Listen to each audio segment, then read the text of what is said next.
the reasons why people are investing in medical, I mean, one, you know, the tenants that occupy the buildings of medical properties are less susceptible to move. One, because they, you know, they make a very, you know, deep investment into the asset financially, right?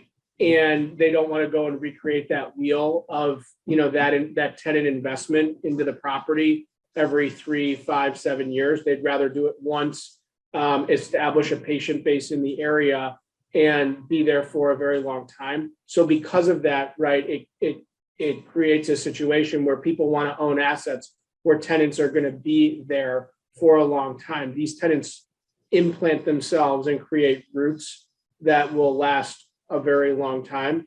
The second reason is that we have a very aging population. And because of that, these tenants are less susceptible to failing just in general, because they have the revenue and they have the patient base in their general areas to pull from, because of the demographic of just, you know, we have an aging population in general here in the United States.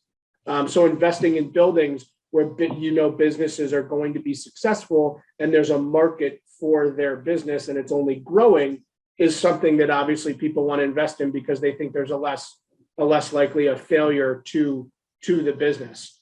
You know, the third reason why people invest in medical office is that, you know, other traditional products like retail and industrial, the returns that those offer, because there's more just of an understanding of retail and industrial in the common, you know, commercial real estate world, that those cap rates, those risk adjusted returns are lower. So medical properties can, you know, conventionally have offered higher returns with, relatively speaking, the same risk, because there's just less people, you know, who frankly invest in them, and there's less competition. And then the fourth reason why is that, you know, over the last 10 years, there's been a huge consolidation of the tenants that occupy these buildings. And because of that consolidation, the credit, right, when you think of credit, the person paying your rent and how strong that person or company is to pay that rent, right, that credit is enhanced because of the consolidation of the companies. And we now have major healthcare systems, the largest healthcare systems, frankly, in the United States, like, and insurance companies, which are backing these leases.